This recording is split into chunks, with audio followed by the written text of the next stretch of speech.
guys, it's Ariel with Seattle Coffee Gear, and today we are reviewing a new product. It is the GrowlerWerks Nitro Keg. So if you love nitro cold brew but you haven't had a way to make it at home, this is a really nice product to use. Like, I'm definitely buying one of these after this video. It holds 32 ounces of cold brew. In the box, you get a 4-pack of these little paper filters. So what you do is you fill each one with coarsely ground coffee, so you want it on your French press setting on your grinder. And you do have the option of brewing in the keg itself, or you can brew in a separate vessel if you prefer that, just for easier cleanup and so you don't have to fuss quite as much with pulling these guys out, because they do kind of take on a lot of water as you're brewing. It's also going to come with 2 nitro chargers, a serving mat, and a funnel.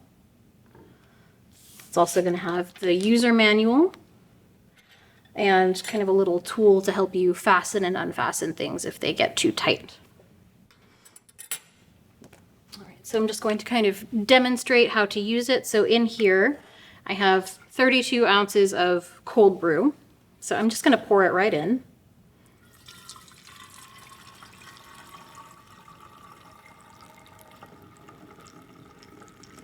And the funnel is definitely a nice thing to have.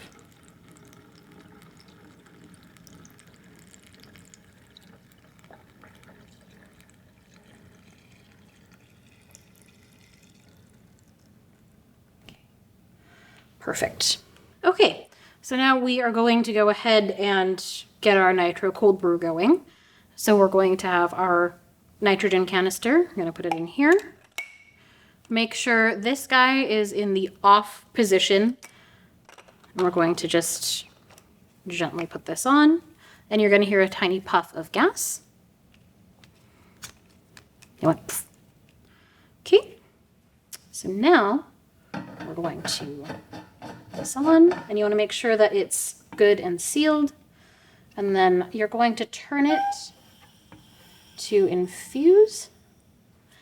And I just have a little timer here, so we're going to start it for a minute, and you're just going to kind of swirl it around and shake it gently to help the gas infuse for 1 minute.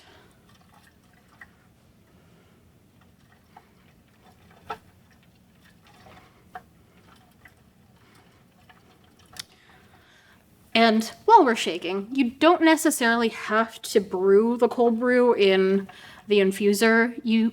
I actually brewed a much larger batch because I brew mine by the gallon, and then chill it, and then you just pour it in. That way you don't have to keep waiting and rebrewing.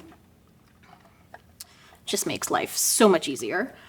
And you also get better filtration because I actually triple filter my cold brew, and that just makes for easier cleaning, especially with a keg like this. You don't get like that sludge on the bottom that forms on the bottom of like your toddy or what have you if you filter it a little bit more thoroughly.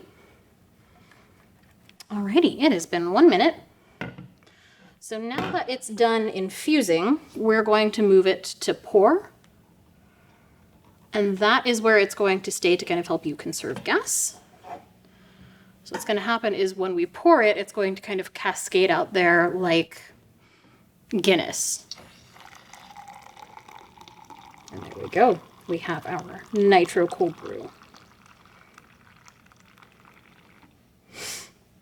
So you can see we've got some nice cascading here. It forms a nice foam at the top. So you're going to have like a nice, thick, creamy body without actually having to add cream.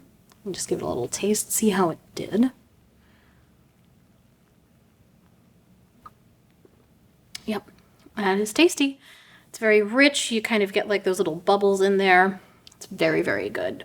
So this is a really nice product. Again, if you really love nitro cold brew and you don't want to have to keep going to coffee shops, this is a nice product to have, especially if you already have extra cold brew. You can just keep kind of refilling it and infusing.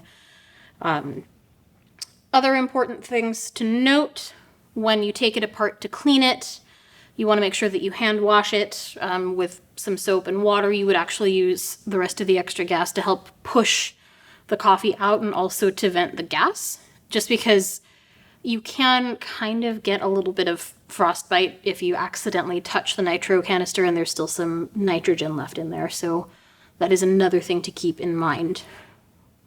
Overall, it's pretty simple to use once you get used to it. Makes great coffee, and it's just a nice addition to your at-home coffee setup. Anyway, thank you for joining me. Don't forget to hit like and subscribe, and we'll probably have a couple of cold brew recipes for this. See you next time, guys. Yes.